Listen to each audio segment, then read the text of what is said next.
Hello class 10, let's continue exercise 4.3। First question previous lecture में कर चुके हैं, इस लेक्चर में करेंगे क्वेश्चन सेकंड, जिसमें हमें क्वाड्रेटिक पॉलिनोमियल दी गई है, उसमें k की वैल्यू हमें फाइंड आउट करनी है और उसने क्लू हमें दिया है कि जो इस इक्वेशन के रूट होंगे टू इक्वल रूट्स होंगे। कैसे होंगे? Two equal roots. तो यहां से क्या क्लू मिला है कि टू इक्वल रूट्स है, तो d की वैल्यू क्या आएगी? 0 के इक्वल आएगी। ठीक है, d की वैल्यू किसके इक्वल है? 0 के इक्वल आएगी, है ना? 0 के इक्वल आएगी। तो d की वैल्यू होती क्या है? d की वैल्यू होती है b² माइनस 4ac, ये होती है d की वैल्यू। अब a, b और c की वैल्यू पुट करनी है इस क्वेश्चन के अंदर। a की वैल्यू क्या होती है? जो x² के साथ होता है। b की वैल्यू क्या होती है? जो k के साथ होता है मल्टीप्लाई में। तो b की वैल्यू ये होगी a की वैल्यू और ये होगी अपने पास b की वैल्यू, और जो विदाउट एक्स वाई होता है वो होती है c की वैल्यू। तो इन तीनों वैल्यू को इस फॉर्मूले में पुट कर देना है हमें। तो देखो d की वैल्यू क्या है? 0 इक्वल टू b की वैल्यू क्या है? ये a है, ये b की वैल्यू है k, तो k² माइनस 4a, a की वैल्यू क्या है? 2 और c की वैल्यू क्या है? 3। ठीक है, equal to k² minus 3 2 6 6 4 24 equal to 0। 24 यहाँ माइनस है, इधर लेके आएंगे तो प्लस हो जाएगा। यहाँ स्क्वायर है, इधर लेके आएंगे तो स्क्वायर की जगह क्या हो जाएगा? अंडर दी रूट हो जाएगा। रूट के साथ प्लस माइनस भी लगाया जाता है। तो k की वैल्यू या तो √24 है या तो माइनस के √24 है। और √20 को 4 को भी आगे सॉल्व कर सकते हैं, इसके फैक्टर करो। 2 12 2 6 12 2 3 6, तो √24 को क्या लिख सकते हैं? 2 × 2 × 2 × 3। अब ये 2 टाइम्स है ना 3, 2 इसको यहां से हटा के बाहर लिख देंगे रूट से, तो अंदर क्या बचेगा? 3 × 2 3 2 6।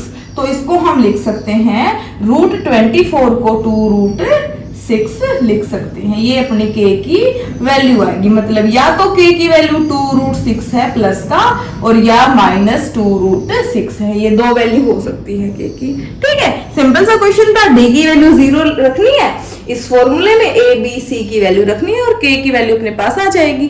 ठीक है, इसका सेकंड पार्ट देखते हैं। देखो भाई, सेकंड पार्ट में कहीं भी हमें x² की टर्म नहीं दिख रही है, तो हम क्या करेंगे? ब्रैकेट है, ब्रैकेट को पहले सॉल्व कर लेंगे। तो ठीक है, kx की मल्टीप्लाई x से करो तो क्या होगा? kx² होगा।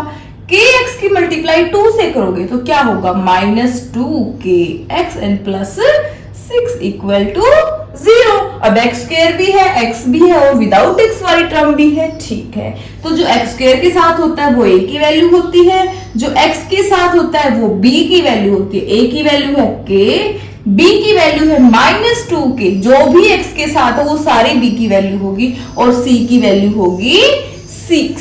ठीक है, तो d की वैल्यू निकालनी है, b² माइनस 4ac। लेकिन इसने हमें क्वेश्चन में गिवन है कि 2 इक्वल रूट, यानी d की वैल्यू तो 0 है, d की वैल्यू तो 0 है, इक्वल टू b की वैल्यू ये है -2k, और उसका करना है स्क्वायर। b का स्क्वायर कर दिया, फिर -4 फिर a की वैल्यू है k, और फिर है c की वैल्यू वो है 6। ठीक है, 2 का स्क्वायर 4, k का square k² -6 4 24 into k equal to 0। अब दोनों साइड से हम 4k कॉमन निकाल लेंगे। k² है, k बाहर आ चुका है, अंदर k बचेगा, -6 बचेगा यहाँ पे। ठीक है, इक्वल टू 0। अब दो नंबर की प्रोडक्ट 0 के बराबर है, या तो पहला वाला नंबर 0 के बराबर होगा और या तो ये नंबर 0 के बराबर होगा, है ना? या तो ये 0 के और या ये, तभी तो उनकी मल्टीप्लाई 0 के इक्वल आएगी। ठीक है, यहाँ से k की वैल्यू क्या आएगी? 0/4। 4 यहाँ डिवाइड में आ जाएगा, मल्टीप्लाई से डिवाइड में। यहाँ से k की वैल्यू आई 0। अब k देखो, -6 उधर जाके +6 हो जाएगा। एक k की वैल्यू 6 आएगी और दूसरी क्या आएगी? 0 है ये। ठीक है, तो ये आ गई अपने पास 2k की वैल्यू। आपको यहाँ पे 4k को कैंसिल नहीं कर देना है जीरो से, नहीं, दो नंबर की मल्टीप्लाई जीरो होने का मतलब यही होता है कि दोनों में से कोई एक जीरो है, या तो ये या तो ये। इसका मतलब k की वैल्यू या तो 6 आ सकती है और या तो 0 आ सकती है। ठीक है, ये था अपना क्वेश्चन नंबर 2। नेक्स्ट लेक्चर में नेक्स्ट क्वेश्चन को करेंगे। ठीक है, डाउट है तो एक बार वीडियो को दोबारा देख लेना, अगर फिर भी कोई डाउट आ जाता तो मुझसे पूछ लेना। ओके, मिलते हैं नेक्स्ट क्वेश्चन के साथ नेक्स्ट लेक्चर में।